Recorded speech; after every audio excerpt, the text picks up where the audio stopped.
হয় নিশ্চয়কৈ সমীৰত এটা কথা ক'ব লাগিব যে যি সময়ত APDCL-এ বছৰত 10 বাৰ বা 20 বাৰকৈ যি বিদ্যুৎ মাচুল বৃদ্ধি কৰে সেই APDCL-এ হয়তো ৰাজ্যবাসীয়ে জানে যে APDCL-ৰ যিটো অৱস্থা বা যি ধৰণৰ অৱস্থা সেই অৱস্থাৰ পাছতো এখন সাধাৰণ বিধায়ক সভা এই বিধায়ক সভা এখন কি ধৰণে অৰ্থাৎ বিলাসিতাৰে অনুষ্ঠিত কৰিছে বা আয়োজন কৰিছে সেই ইতিমধ্যে যিখিনি তথ্য সেই তথ্যখিনি আমি ৰাজহুৱা কৰিছোঁ বা তথ্যখিনি গ্ৰাফিক্স প্লেটৰ দ্বাৰা দেখুৱাইছোঁ আৰু মোৰ হাতত যিখন পত্ৰ আছে বা যিখন ৱৰ্ক অৰ্ডাৰ আছে সেই ৱৰ্ক অৰ্ডাৰখনত সকলো কথা স্পষ্ট যে কি ধৰণে এই এখন সাধাৰণ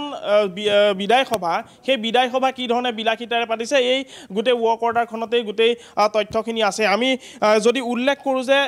মই দুটামান এক্সাম্পল বা উদাহৰণ দিছোঁ যে লাঞ্চৰ বাবে 200 গৰাকী অতিথিৰ বাবে 5,07,400 টকাৰ খাদ্য গতিকে কেনেধৰণে আচলতে গোটেই বিষয়টো এই অকল খাদ্যৰ বিষয়টোকে মই এক্সাম্পল হিচাপে দিছোঁ আৰু সমান্তৰালকৈ খুৰা ককটেল মকটেলৰ যিটো পাৰ্টি সেই পাৰ্টিৰ নামত 2,53,700 টকা গতিকে এই দুটা এক্সাম্পলৰ পৰাই গম পোৱা যাব যে কেনেধৰণে এখন বিলাসিতাৰে বিধায়ক সভা অনুষ্ঠিত কৰিলে যিহেতু অধ্যক্ষ হিচাপে আছিলে 2021 চনৰ পৰা 2023 চনলৈকে আৰু 2023 চনৰ 11 মাৰ্চত সেইখন IS কলনীত খানাপাৰা IS কলনীত এই বিশেষ বিধায়ক সভাখন অৰ্থাৎ বিলাসী বিধায়ক সভাখন অনুষ্ঠিত বা আয়োজন কৰিছিল APDCL-ৰ ফালৰ পৰা যিহেতু APDCL-ৰ অধ্যক্ষ হিচাপে আছিল জিষ্ণু বৰুৱা প্ৰাক্তন মুখ্য সচিব আছিল জিষ্ণু বৰুৱা গতিকে জিষ্ণু বৰুৱাৰ যিখন বিধায়ক সভা সেই বিধায়ক সভা এনেধৰণৰ যি বিলাসিতাৰে আয়োজন কৰা বা এই বিলাসিতাৰ ৰহস্য আচলতে ক'ত আছে চাৰিজন যি বিষয়া সেই বিষয়াৰ বিৰুদ্ধে অভিযোগ উত্থাপন হৈছে আৰু সেইগৰাকী বিষয়াৰ বিৰুদ্ধে 11টাকৈ যি সংগঠন সেই সংগঠনে অভিযোগ দাখিল কৰিছে মুখ্যমন্ত্ৰীগৰাকীলৈ অভিযোগ দাখিল কৰিছে APDCL কৰ্তৃপক্ষলৈ অভিযোগ দাখিল কৰিছে যি কৰ্তৃপক্ষ আছে আন যিসমূহ বিভাগ আছে শীৰ্ষ বিভাগৰ বিষয়াসকললৈ এনেধৰণৰ যি অভিযোগ সেই অভিযোগ পত্ৰ 11টাকৈ সংগঠনে প্ৰেৰণ কৰিছে গতিকে এই অভিযোগৰ ভিত্তিত যদিও বহুকেইদিন হৈ গৈছে অভিযোগ দাখিলৰ কিন্তু বৰ্তমানলৈকে কিন্তু কোনো ধৰণে এই চাৰিগৰাকী যি বিষয়া আছে আমি যদি উল্লেখ কৰোঁ CGM গৰাকী হওক বা OSD গৰাকী পৰিচালন সঞ্চালকৰ যিগৰাকী OSD আছে পুলক বৰ্মন তেওঁলোকৰ বিৰুদ্ধে কি ধৰণৰ ব্যৱস্থা লয় সেয়া সময়ত লক্ষণীয় হ'ব কিন্তু এটা কথাই উল্লেখ কৰিব লাগিব যে যি সময়ত APDCL-এ 10 বাৰ 12 বাৰকৈ বছৰত বিদ্যুতৰ মাচুল বৃদ্ধি কৰে সেই তেনেধৰণৰ এটা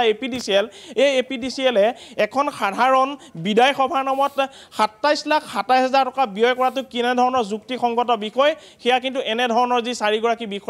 বিষয়াৰ কথা উল্লেখ কৰিছোঁ আমি এই বিষয়াকেইগৰাকীয়ে গম পাব আৰু এটা কথা উল্লেখ কৰিছোঁ যে APDCL-ৰ এনেধৰণে বা এইটো কাৰ্যসূচীতেই যে এনেকুৱা ধৰণৰ ব্যয় কৰিছে সেয়াও নহয় মই যদি উল্লেখ কৰোঁ যে বিশ্ব পৰিৱেশ দিৱস চান্দুবিত আয়োজন কৰিছিল আৰু সেই বিশ্ব পৰিৱেশ দিৱসত 12,12,000 টকা খৰচ কৰা হৈছে গতিকে সাধাৰণভাৱে এটা আয়োজন কৰা বিশ্ব পৰিৱেশ দিৱসত যদি 12,12,000 টকা এটা চৰকাৰী বিভাগে খৰচ কৰে তেন্তে যি ধৰণে আচলতে দেউলীয়া হোৱা বুলি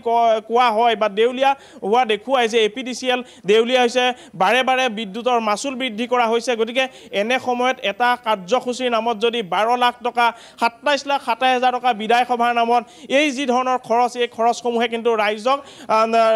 ৰাইজৰ দৃষ্টিগোচৰ হৈছে গতিকে এই প্ৰাসংগিক বিষয়সমূহক লৈ বৰ্তমান তদন্তৰ যিহেতু দাবী জনাইছে 11টাকৈ সংগঠন সেই সংগঠনকেইটাৰ ভিতৰত যদি মই কেইটামান সংগঠনৰ উল্লেখ কৰোঁ সেয়া হৈছে association of engineer association power engineer association of civil engineer all Assam electricity women empower Assam state power workers union এনেধৰণে প্ৰায় 11টাকৈ যি সংগঠন সেই সংগঠনে অভিযোগ দাখিল কৰিছে গতিকে অভিযোগ দাখিল কৰি তেওঁলোকে উল্লেখ কৰিছে যে APDCL-ৰ দৰে এটা বিভাগত এনেধৰণৰ যি দুৰ্নীতিগ্ৰস্ত বা এনেধৰণৰ দুৰ্নীতিত লিপ্ত একাংশ যি কৰ্মচাৰী বা বিষয়া আছে এই বিষয়াসকলৰ দ্বাৰাই গোটেই বা APDCL-ৰ যিটো বিভাগ আছে এই বিভাগটো কিন্তু গেলিছে গতিকে বিভাগটোক উদ্ধাৰৰ বাবে এনেধৰণৰ দুৰ্নীতিগ্ৰস্ত বিষয়া সেই বিষয়াসকলৰ বিৰুদ্ধে ব্যৱস্থা লোৱাৰ বাবে আহ্বান জনাইছে আৰু ব্যৱস্থা লৈ যাতে নিকা আৰু স্বচ্ছ হয় APDCL-টোৰ তাৰ বাবে 11টাকৈ যি সংগঠন আছে সেই সংগঠনে তেওঁলোকৰ অভিযোগ দাখিল কৰিছে আৰু অভিযোগ মুখ্যমন্ত্ৰীলৈ দাখিল কৰিছে বিভাগীয় যিগৰাকী মন্ত্ৰী আছে সেই মন্ত্ৰীগৰাকীও দাখিল কৰিছে সমান্তৰালকৈ প্ৰশাসনকো এনেধৰণৰ যি গোচৰ সেই গোচৰ বা অভিযোগ সেই অভিযোগ পত্ৰ তেওঁলোকে প্ৰেৰণ কৰিছে গতিকে পৰৱৰ্তী সময়ত লক্ষণীয় হ'ব যে এই ধৰণৰ দুৰ্নীতিগ্ৰস্ত বিষয়া APDCL-ৰ বা এই ধৰণৰ যিগৰাকী ঠিকাদাৰ দীপজ্যোতি শৰ্মা এই দীপজ্যোতি শৰ্মাৰ বিৰুদ্ধে কি ধৰণৰ ব্যৱস্থা লয় বা তদন্ত প্ৰক্ৰিয়া কি ধৰণে আগবঢ়ায় সেয়া কিন্তু লক্ষণীয় হ'ব সমীৰণ হয় নিশ্চিতভাৱে অনুপ আৰু এটা কথা এই মুহূৰ্তত আচলতে মই সুধিব বিচাৰিছোঁ যিহেতু যিকেইগৰাকী বিষয়া সংগঠনে ইতিমধ্যে আপুনি উল্লেখ কৰিছে যে সংগঠনে অভিযোগ দিছে কেইবাখনো পত্ৰ দিছে তেনেস্থলত সেই কেইগৰাকী বিষয়াৰ বিৰুদ্ধে কিবা তদন্ত প্ৰক্ৰিয়া চলিছেনে নে এয়া কোনোবা ডাঙৰ মন্ত্ৰী বা তেনে পৰ্যায়ৰ কোনো ব্যক্তিৰ পৃষ্ঠপোষকতাত এই কাৰ্য সংঘটিত হৈছে কিবা ধাৰণা হয় নিশ্চয়কৈ সমীৰণ 25/6/2025 অৰ্থাৎ এই যিখন মই অভিযোগৰ কথা কৈছোঁ অভিযোগখন 25 তাৰিখ জুনৰ 25 তাৰিখে তেওঁলোকে দাখিল কৰিছে কিন্তু এটা কথা ক'ব লাগিব যে এই যিটো দুৰ্নীতি 2023 চনৰ 11 মাৰ্চত যিখন বিধায়ক সভা অনুষ্ঠিত হৈছিল সেই বিধায়ক সভাৰ যিটো টকা আছিল বা 27,27,000 টকা কিন্তু প্ৰেৰণ কৰা হৈছিল যিগৰাকী ঠিকাদাৰ দীপজ্যোতি শৰ্মাক 28 মাৰ্চ 2023ত প্ৰদান কৰা হৈছিল গতিকে খুব কম দিনৰ ভিতৰতে টকাৰ লেনদেন যিটো সেইটো শেষ কৰিছিল APDCL-এ সমান্তৰালকৈ এইগৰাকী যি বিশেষ APDCL-ৰ সেই 4গৰাকী বিষয়াৰ বাবে বিশেষ ঠিকাদাৰ দীপজ্যোতি শৰ্মা সেই দীপজ্যোতি শৰ্মাকে কিন্তু একাধিকবাৰ তেওঁলোকে যি ঠিকা সেই ঠিকা প্ৰদান কৰিছে বিশেষকৈ এনেধৰণৰ যিসমূহ কাৰ্যসূচী বা এনেধৰণৰ যি অনুষ্ঠান আয়োজন কৰা হয় এই অনুষ্ঠানৰ কিন্তু ঠিকা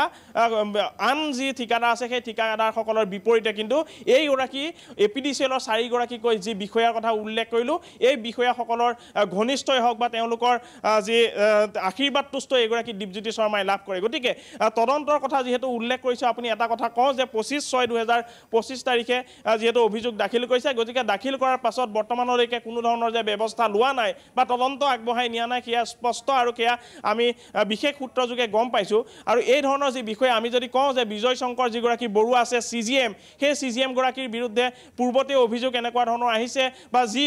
যিগৰাকী OSD আছিল পুলক বৰ্মন সেই পুলক বৰ্মনৰ বিৰুদ্ধে এনেকুৱা ধৰণৰ পূৰ্বে অভিযোগ আছিলে গতিকে তেওঁলোকে এটা সময়ত মই আৰু এটা আপোনাক উদাহৰণ দিওঁ যে এটা সময়ত যিহেতু APDCL-ৰ ফালৰ পৰা বাহিৰত প্ৰশিক্ষণৰ বাবে গৈছিল সেই প্ৰশিক্ষণৰ বাবে যোৱাৰো এটা দুৰ্নীতিৰ কথা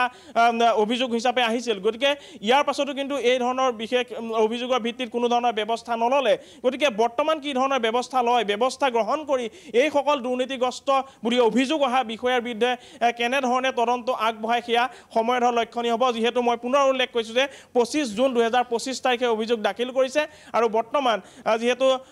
জুলাই 3 তাৰিখ গতিকে বৰ্তমান এই গোটেই বিষয়টো কি ধৰণে যিহেতু মুখ্যমন্ত্ৰীৰ দৃষ্টিগোচৰ কৰোৱাইছে যিগৰাকী বিদ্যুৎ মন্ত্ৰী তেওঁকো দৃষ্টিগোচৰ কৰোৱাইছে গতিকে সেই বৰ্তমান সময়ত কি ধৰণে গোটেই বিষয়টো আগবঢ়াই লৈ যায় বা তদন্ত প্ৰক্ৰিয়াটো আগবঢ়াই লৈ যায় বা তদন্ত কি ধৰণে তেওঁলোকে ঘোষণা কৰে নে নকৰে গোটেই বিষয়টো সময়ত লক্ষণীয় হ'ব বা স্পষ্ট হ'ব সমীৰণ হয় অনুপজ্যোতি নাথ এই মুহূৰ্তত আপোনাক ধন্যবাদ জনাইছোঁ আপুনি সামগ্ৰিকভাৱে কথাখিনি উল্লেখ কৰিছে কেইবাটাও সংগঠনে ইতিমধ্যে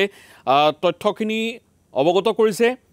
আৰু এই সংগঠনে অৱগত কৰাৰ পিছতো সংশ্লিষ্ট কৰ্তৃপক্ষই কোনো ধৰণৰ অনুসন্ধান পৰ্ব শক্তিশালী ৰূপত আগবঢ়োৱা নাই বা আমাৰ চকুত পৰা নাই